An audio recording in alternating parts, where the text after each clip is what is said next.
Well, one thing is for sure. It's a better Zachary Levi man-child movie than Shazam 2.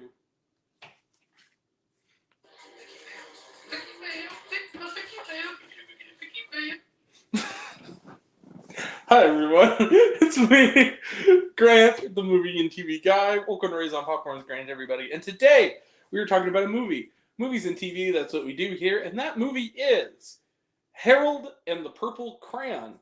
Harold and the Purple Crayon is based loosely on the children's book of the same name. And by based loosely, I mean it is essentially adapted in the first 3 minutes, and then from there it is a sequel of sorts. This is directed by Carlos Saldana, who previously directed Ice Age, Robots, Ice Age The Meltdown, Ice Age Dawn of the Dinosaurs, Rio, Ferdinand, all animation. Okay, he did all the Blue Sky stuff. So this is his first, I guess his first live action film.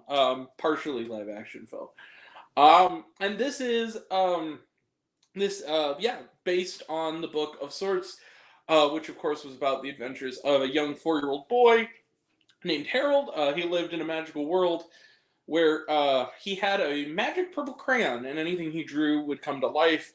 From there he made two best friends for life, a moose named Moose and a porcupine named Porcupine. And they lived their days together, but once that story ends, the narrator informs us, in his world, Harold's life went on. He eventually grew to be a young man, played by Zachary Levi, initially voiced by Zachary Levi. It's an animated segment.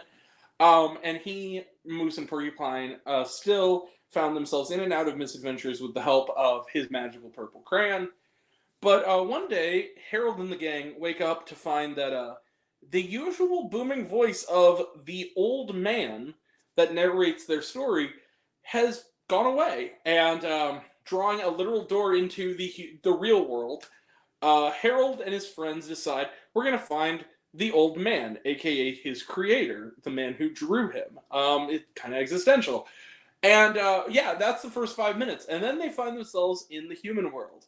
Where very soon they literally run into, quite literally, a young mother played by Zooey Deschanel and her young son, and quickly befriend both of them.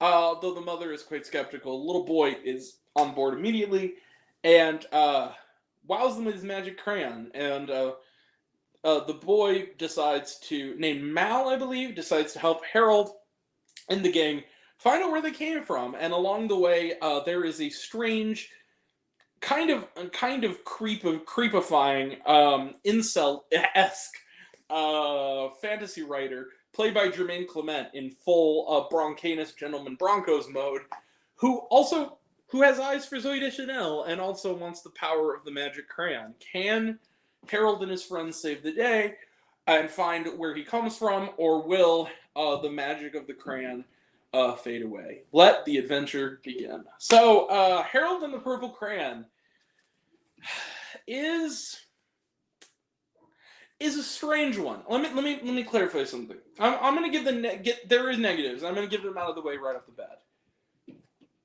This movie, as a piece of filmmaking, is some of the most inept filmmaking I've seen from a major studio in years. If we're talking editing, CGI, there are massive plotting, massive inconsistencies. Stuff was cut out of this. Stuff was absolutely cut out of this.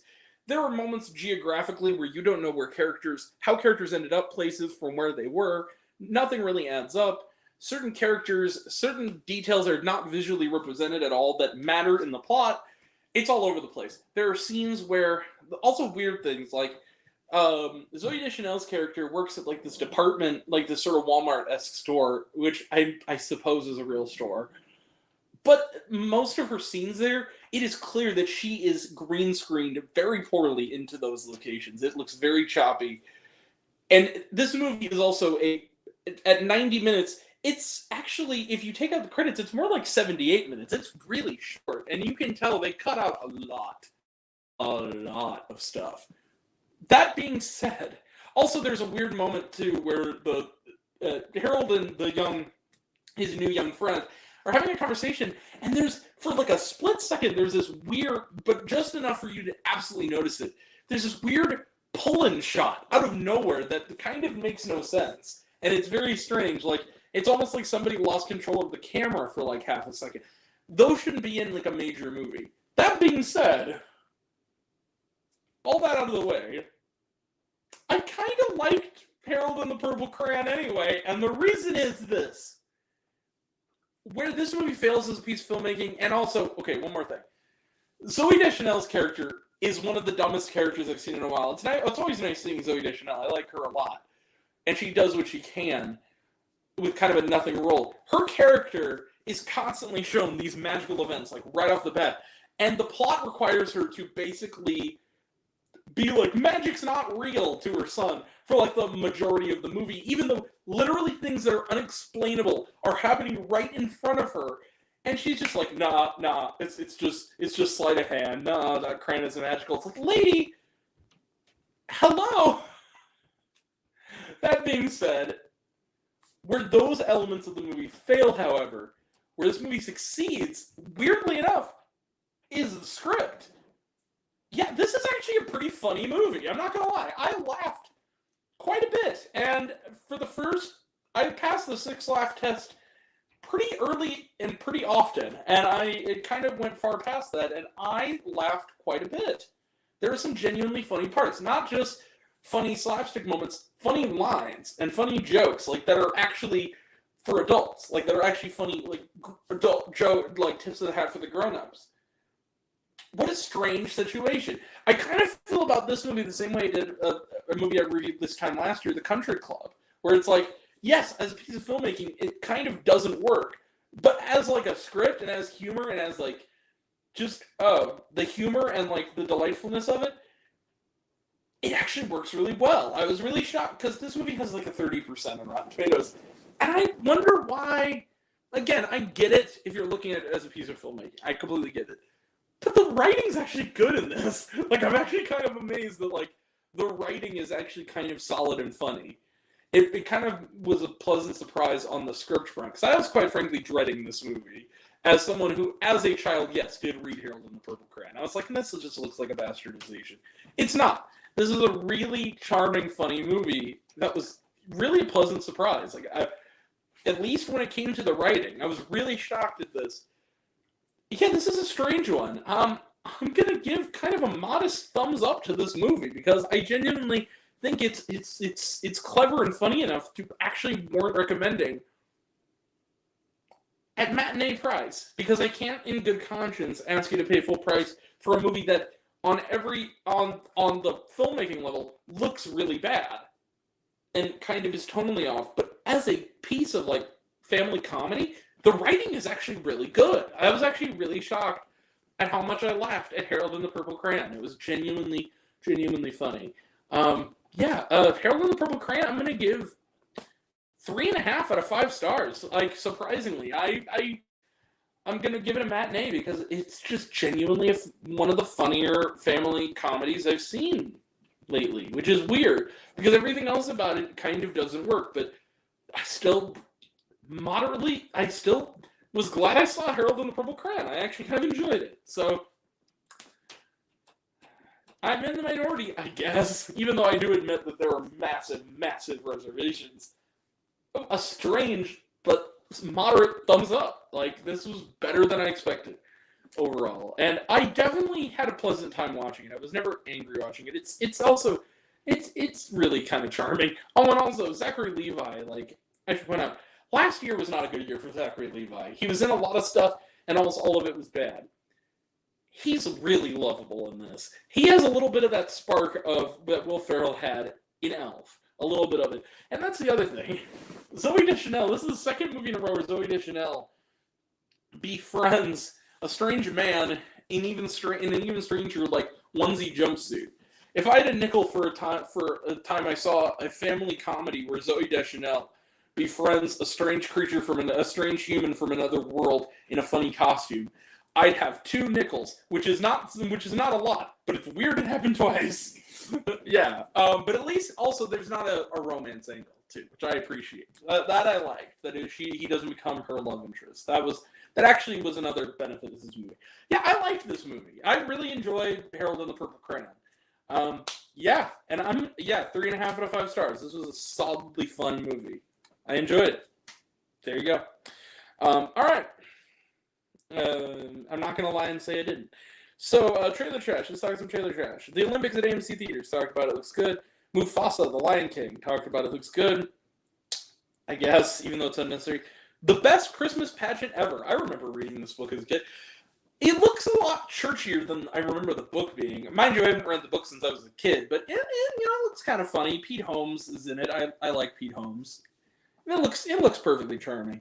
Ryan's World, the movie. Titan Universe Adventure. Please let this child have a childhood. Also, this movie, I gotta say, you talk about movies that don't belong in a movie theater. This movie looks like it should have gone like straight to Nickelodeon. This looks really shoddy as a movie. It looks really like cheap in a way that is kind of unforgivable. This movie, yeah. It looks bad. I'm gonna have to see it because it is coming out at both of the theaters near me, so I have no choice. But it doesn't look very good. I have to be the guy who says 1 for Ryan's World, the movie, please. And pray to God it's at my theater so they know that I'm doing it for the website. The Wild Robot, talked about it, looks good. Transformers 1, talked about it, looks good. And The Forge. It's a sequel to War Room, which makes me both scared and also cautiously optimistic because War Room is one of the best unintentionally funny bad movies ever. It's not a good movie, but yeah. Oh, devil, you done got your butt kicked. It'll be nice seeing Miss Clara again, at least. I'm not giving you my money. And they're like, now you put that knife down in the name of Jesus. Anyway. Damn it. All right. And another thing. You need to watch War Room. It's unintentionally hilarious. Anyway, that's it for the trailers. Was there shawarma? Yes. Similar to Trap, there is a scene during the credits, and it is very, very funny. It's one of the funnier scenes of the movie, involving Jermaine Clement, so it's worth sticking around for. So yeah, that's it. We will be back, like I said in the previous video, for reviews this weekend for Saving Bikini Bottom, the Sandy Cheeks movie, Coup, and The Firing Squad, and more to come. That'll all be next time, and until next time, I'm Grant, the movie and TV guy. I see it all, and I'm happy to share it with you. I love you all. I appreciate you all. I love how class is missed. I love you 3000. Be kind to one another. If you like this video, give it a like if you want to. Give it a subscribe if you want to. Give it the bell. I don't know what it does. That's what you're supposed to do. Or so I've been told. Leave a comment, even if it's hey Grant, I like waffles. It really helps out. And if you want to find me elsewhere, reviews, lists, and other fun stuff, you can find me on all my social media. I'm on literally everything. Either Raise It on Popcorn with Grant or Raise It on Popcorn. Take care of yourself. Take care of your mental health. It's incredibly important. And I want to know down below, what did you think of Harold and the Purple Crayon? Did you like the movie? Did you hate the movie?